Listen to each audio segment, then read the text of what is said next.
dia a todos. É com grande alegria que mais uma vez estamos juntos para compartilhar de um texto, de um versículo da Palavra de Deus, buscando juntos um conhecimento maior, uma compreensão maior daquilo que a Bíblia tem para as nossas vidas como verdade.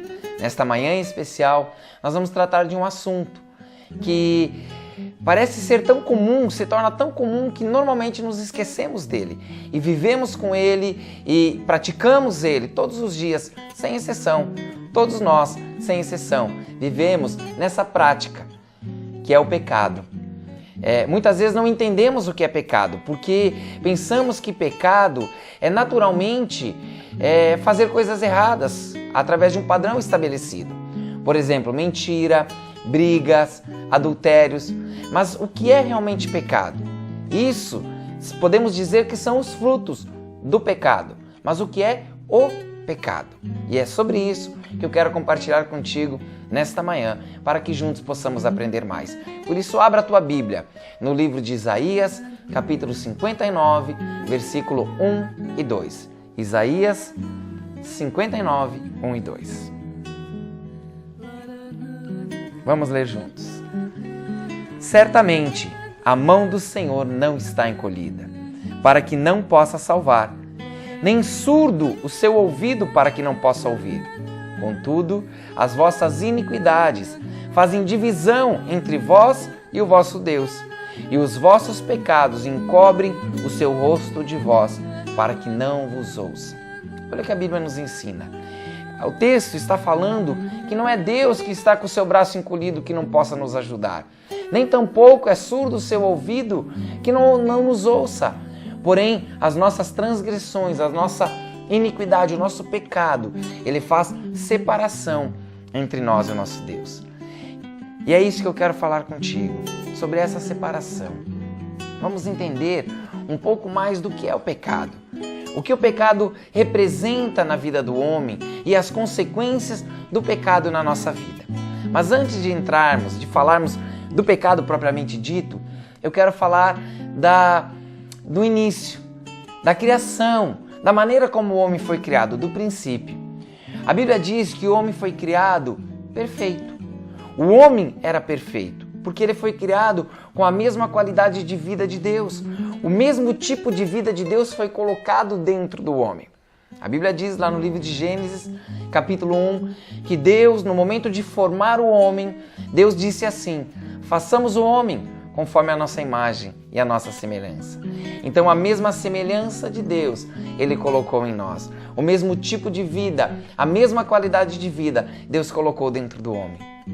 Só que olha o que aconteceu. O homem fez uma escolha voluntária, porque Deus deu a liberdade para o homem fazer essa escolha. Deus deu o livre-arbítrio. O homem fez uma escolha voluntária de se rebelar contra Deus, de se afastar de Deus. E com isso entrou o pecado na vida do homem. Com essa rebelião, com essa separação, o pecado entrou. Na verdade, é o próprio pecado quem causa a separação. É o que vimos no texto de Isaías. Porém, a qualidade de vida que o homem tinha antes da queda, antes do momento do pecado, o mesmo tipo de vida de Deus, ele perdeu. Com esse afastamento que o pecado trouxe, o homem perdeu a qualidade de vida que vinha de Deus. O pecado passou a ser, então, a essência na vida do homem. A natureza do homem foi mudada. Aí a raiz do mal passou a habitar dentro do coração do homem. A raiz do mal passou a ser essa natureza na vida do homem. O homem nasce com essa natureza do pecado dentro de si. O homem nasce com o pecado. Então, o pecado não é a prática de fazer coisas erradas, mas é essa raiz do mal que está dentro do coração de todo homem. Porque o homem ficou separado de Deus por causa desse pecado. A exemplo do que eu estou dizendo, nós podemos pegar uma criança pequena de 1 ano, 1 ano e meio. Ela pega um brinquedo, ela começa a gritar, ela é birrenta muitas vezes, ela grita, ela bate, ela diz: é meu. Ela é egoísta. Quem ensinou isso para ela? Pense por um instante. Quem ensinou isso para uma criança? Quem ensina uma criança a fazer as coisas erradas? Não há necessidade. Por quê? Porque está dentro dela.